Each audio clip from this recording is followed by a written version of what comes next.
From floating mountains to vast rice terraces, Vietnam is a backpacker's paradise. What's going on, my dudes? My name is Noah VDE, and I recently spent 1 month traveling this amazing country. Here's how I did it.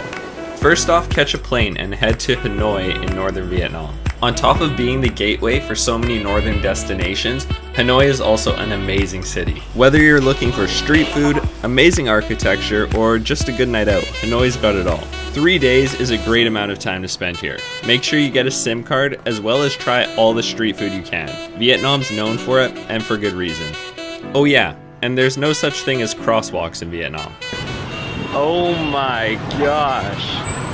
I really hope they stop for me and or go around me. It's time to get out of the city and go somewhere magical, Ha Long Bay. Ha Long Bay is known for its emerald green water and beautiful limestone mountains. My friends and I booked a 3-day, 2-night boat tour for about $130 US.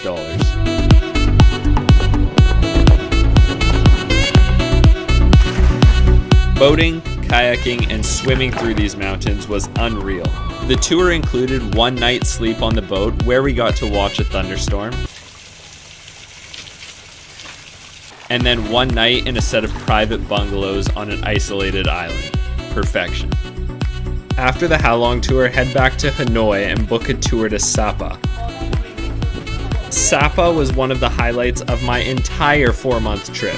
We did a 3-day, 2-night trek through the rice paddies, staying at locals' homes.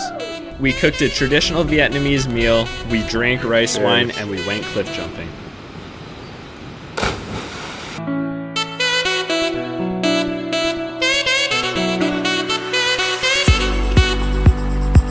Up next is Phong Nha. Head back to Hanoi, maybe rest a day, and then catch a bus.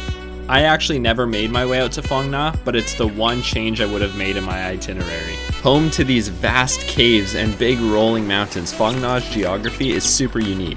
I'd spend 3 days there, then hop on a bus and head to Hue. Hue is a city with tons of Vietnamese history. We spent 3 days, toured the demilitarized zone, then we rented mopeds and went to explore an abandoned water park.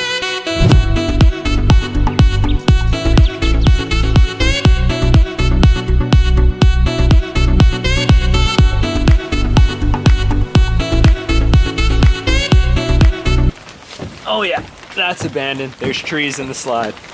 Trees in the sliding zone. Before you say goodbye to Hue, make sure you find some friends, have some banh mi, and go sing karaoke.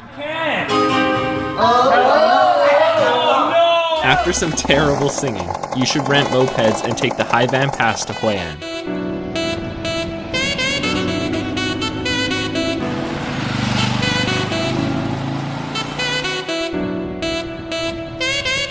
Oh, and make sure you don't forget to stop for pork buns on the side of the freeway.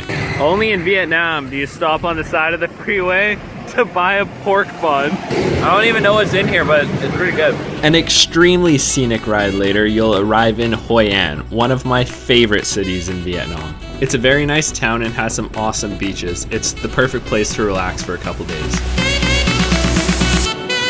If you're looking for custom clothing, look no further. Chris and Christian both got tailored suits for a fraction of the price you'd pay at home. And if you happen to be in Hue An during a full moon, you can attend the Lantern Festival, a huge celebration of lights. Snag a bus from Hue An down to Nha Trang to spend the next 2 days. You should check out the city, the beaches, the night market, and if you're brave enough, try durian. What's apparently the king of fruits is one of the most rancid things I've ever tasted. It turned out to be durian. I thought it tasted awful. The trip is coming to an end, so hop on a bus and head to Moi Nai for the next 2 days. You can spend a day exploring the small town and hanging out on the beach, but the reason Moi Nai is so special is its sand dunes and ferry stream. We took a tour to the sand dunes during sunrise and then visited a fishing village as well as the ferry stream, a running river that only goes up to your ankles.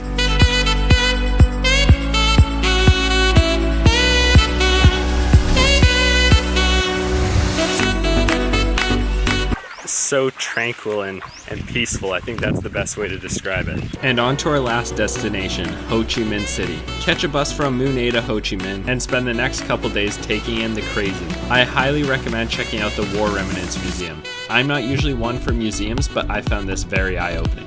Oh, and this isn't just a Ho Chi Minh City tip, but drink coffee. Vietnamese coffee is world renowned.